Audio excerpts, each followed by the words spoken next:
The majority of good people I've met in my life have come across this disorder that they're not aware of because of the way how they are conditioned and they grew up in a healthy household, and that is the false consciousness effect.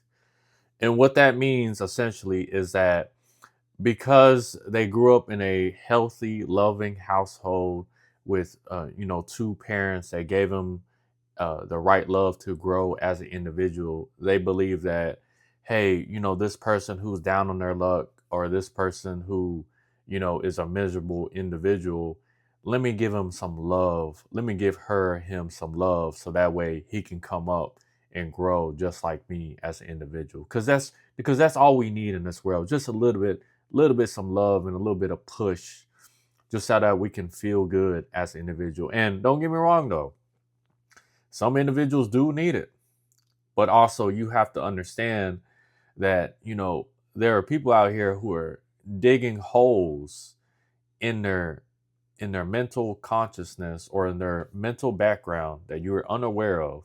And when you give them a hand, next thing you know, now they're pulling you into that black hole, which is their lives, their miserable empty lives. And this is how miserable likes his company comes around. And and it's not a this is not a ticket to say, like, this is why you should be a cynical person.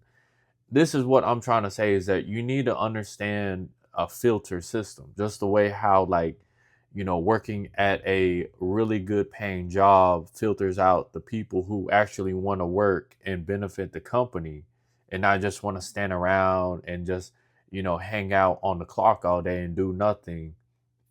You need a filtration system. And unfortunately, I learned to filter. It took me, I say, 7 to 8 years of my life to accumulate a small filtration system to where I really just detach myself when it comes to socializing. Because you have to understand, a lot of people nowadays are just not who they are, mentally and physically. And yes, I do judge a book by its cover, and I mean that from the bottom of my heart, because the less I judge, the more problems I accumulated when I was dealing with individuals. And what I mean is that, is this person mentally, physically healthy? Do they take confrontation or criticism to an emotional level?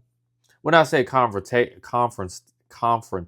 I don't mean it like I'm trying to, like, gangster check him or G check him or anything like that. I'm just saying, like, can they handle the truth, or do I have to sugarcoat everything when I talk to them?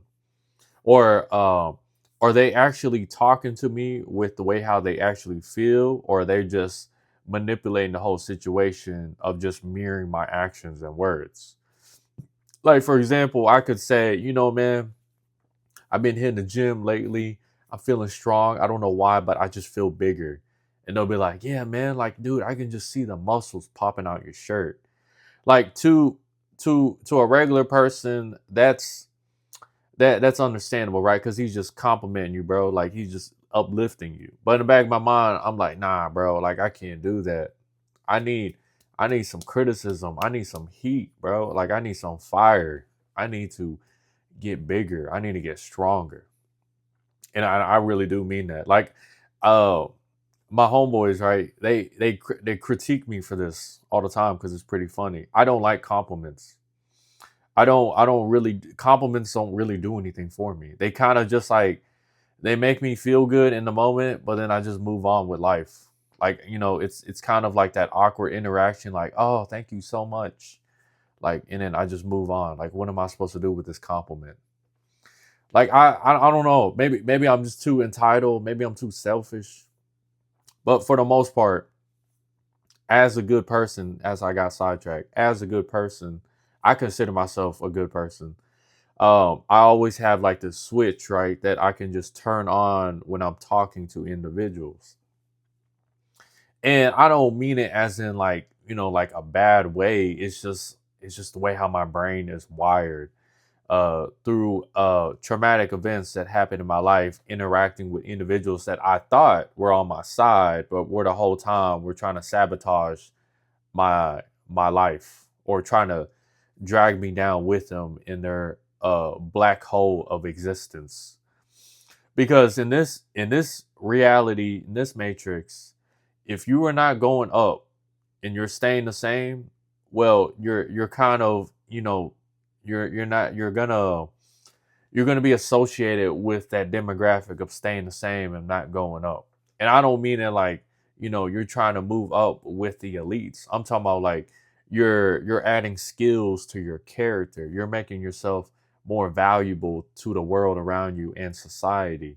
You're changing careers. You're adding more financial streams of income in your life. Like you just want more because you have the opportunity and the chance to think outside the box now, instead of how you were a long time ago, because you're growing and maturing as an individual. And a lot of people just don't understand that because they're comfortable or they're stuck in survivor mode.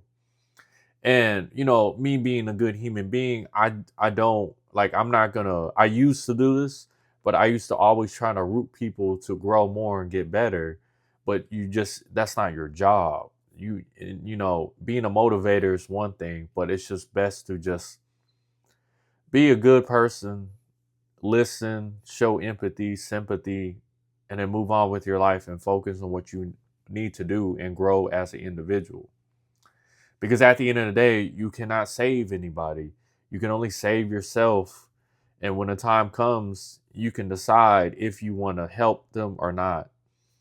And most people who get into a position, they usually, depending on who they are when they get to that position, because as the saying goes, a new devil, new level. They will either become the same person or they will not recognize who they were before. And I can honestly tell you, when I was 16, when who I was at 16 is not the same person I am now at 27, about 11 years ago. And you can say ignorance was a bliss, was good while it lasted, but now I know too much. I am a high functional depression. I'm a high functional depressed person. And I don't mean it as in like a way like, feel bad for me, I'm a victim. I mean it as in like, I chose my poison. I took the risk, and this is what I came out with.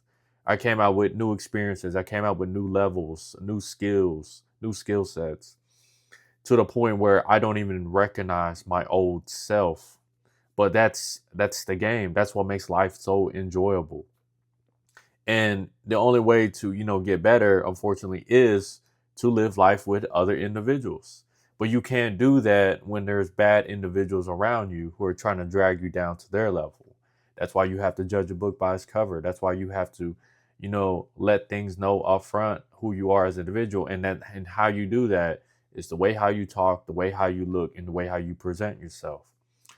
It's not trying to, be tough, trying to fight everybody you see, or trying to react off of your emotions to test who's the toughest male in the group. It's your presence, your energy, your vibration. Like I don't I can't break it down too much, but real recognize real. All I know is that your habits form who you are as an individual, and people cannot see that. Well, just smile, move on with life. That's the best thing I can say. Hope you guys have a wonderful day. I'll see you guys later.